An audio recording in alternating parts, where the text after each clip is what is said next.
Global skill development mission में आपका स्वागत है।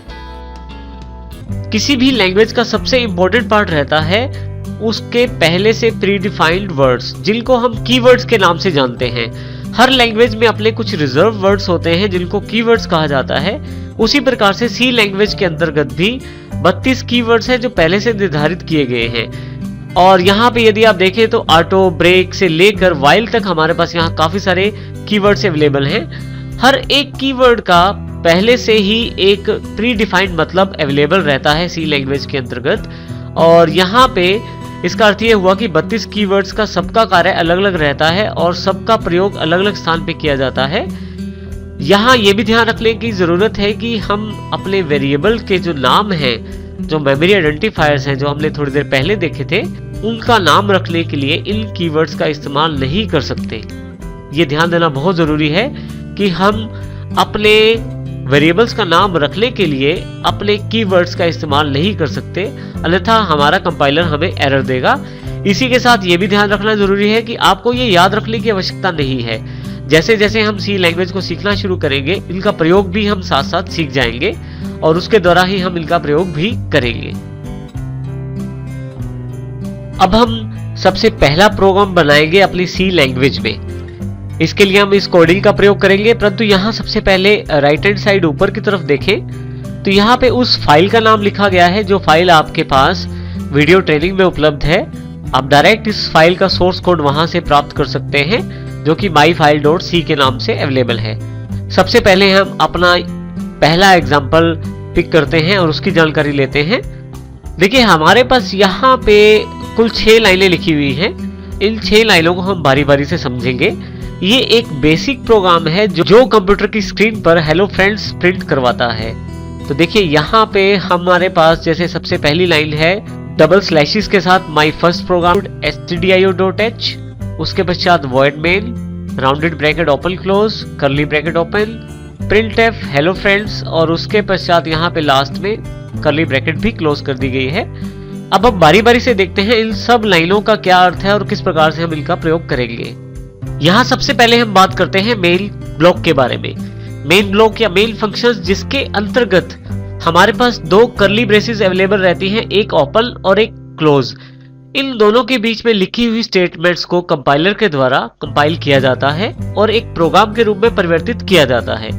यहाँ सबसे इंपॉर्टेंट बात यह है कि हमारे पास जो नाम है वो मेल होना आवश्यक है, अन्यथा आपका कंपाइलर एरर क्रिएट करेगा और आपका जो कोड है वो कंपाइल नहीं हो पाएगा। ये बताने के लिए कि मेन आपका एक फंक्शन है, इसके लिए हम 2 राउंडेड ब्रैकेट को प्रयोग करते हैं। बिल्कुल इस तरह से यहाँ पे देखें लास्ट में, यहाँ यदि आप देखें तो मैंने 2 ब्रैकेट्स प्रयोग की हैं, एक ओपन राउंडेड और एक क्लोज राउंडेड, जो आपको कीबोर्ड पे 9 और 0 बटन पे अवेलेबल हो जाएंगी। इससे हम ये कह सकते हैं कि हमारे ब्लॉक का नाम मेल है और ये जानकारी देने के लिए कि एक फंक्शन है, ये राउंडेड ब्रैकेट्स का इस्तेमाल किया गया है। और उसके पश्चात जो 2 कर्ली ब्रेसेस हैं वो उस कोड को शामिल करते हैं जिसको हमने अपने प्रोग्राम में शामिल करना है। मेल के बिल्कुल पश्चात हम एक ब्रैकेट जो कि कर्ली ब्रेसेस है, कर्ली ब्रैकेट है, उसको ओपन करते हैं। ये कर्ली ब्रैकेट ये बताती है कि हमारा जो प्रोग्राम का सोर्स कोड है वो यहां से शुरू है और ये अर्थात यहां से हम अपनी प्रोग्रामिंग स्टेटमेंट्स को लिखना शुरू कर सकते हैं। यहाँ सबसे पहले हमारे पास कर्ली ब्रैकेट अवेलेबल रहती है जो कि ओपनिंग कर्ली ब्रैकेट कहलाती है, जो इस बात की जानकारी देते हैं कि यहाँ से हमारा प्रोग्राम शुरू है और यहाँ से हम अपनी प्रोग्रामिंग स्टेटमेंट्स को शामिल कर सकते हैं। अपनी प्रोग्रामिंग स्टेटमेंट्स को लिखने के पश्चात हमारे पास यहाँ पे सबसे लास्ट में फिर से एक एंडिंग कर्ली ब्रैकेट को देना जरूरी रहता है, जो ये जानकारी देती है कि हमारी प्रोग्राम स्टेटमेंट्स यहाँ तक थी, अर्थात इसके पश्चात हमारी प्रोग्रामिंग स्टेटमेंट्स नहीं है और हमारा मेल ब्लॉक या मेल फंक्शन यहाँ पे खत्म होता है। नेक्स्ट हम बात करते हैं printf फंक्शन की।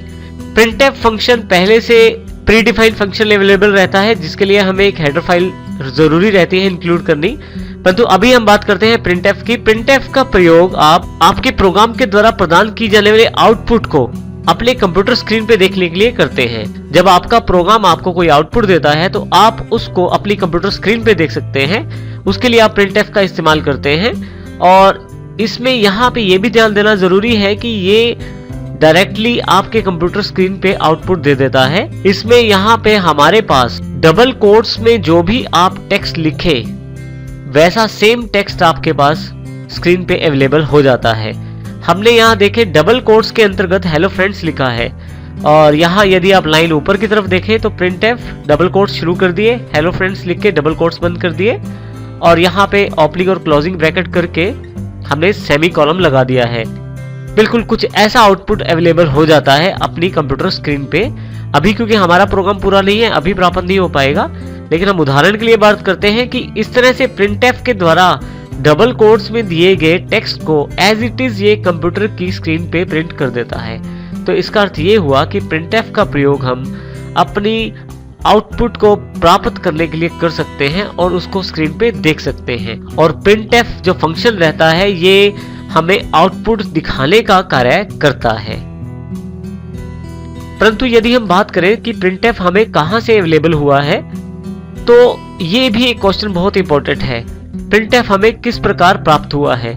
यदि आपको ध्यान हो तो हमने सी लैंग्वेज की फीचर्स में एक बहुत ही इंपॉर्टेंट फीचर देखा था, जिसके अंतर्गत हम पहले से बने हुए फाइल्स को प्रयोग कर सकते थे, जिस रीयूजेबिलिटी का एक फीचर अवेलेबल था। यदि हम बात करें printf की, तो printf पहले से ही सी लैंग्वेज में परिभाषित किया गया है, डिफाइन किया गया है stdio.h हेडर फाइल के अंतर्गत, और हम इसको अपने प्रोग्राम में शामिल कर सकते हैं, अपने प्रोग्राम में प्रयोग कर सकते हैं यदि हम stdio.h फाइल को अपने प्रोग्राम में शामिल करें। इसको हम सीधे तौर पे ये कह सकते हैं कि printf फंक्शन का प्रयोग करने के लिए हमें stdio.h फाइल को अपने प्रोग्राम में शामिल करना होता है, क्योंकि printf जो फंक्शन है ये stdio.h फाइल का भाग है। हमारे पास काफी सारे फंक्शंस काफी सारी हेडर फाइल्स में अवेलेबल रहते हैं। यहाँ पे .h एक हेडर फाइल को रिप्रेजेंट करता है।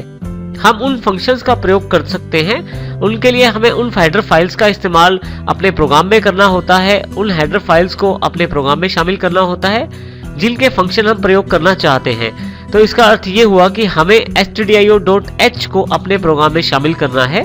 शामिल करने का कुछ तरीका इस प्रकार रहता है। इसके लिए हम डायरेक्टिव स्टेटमेंट का प्रयोग करते हैं, अर्थात हैश लगाकर इंक्लूड लिखते हैं, और यहाँ हम ये बताते हैं कि कौन सी फाइल हमें अपने प्रोग्राम में शामिल कर ली है।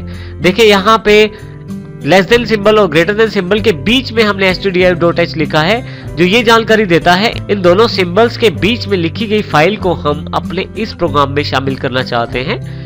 जैसे ही हम ये लाइन लिखते हैं, उसके पश्चात हम stdio.h के हम सभी फंक्शंस को अपने प्रोग्राम में प्रयोग कर सकते हैं।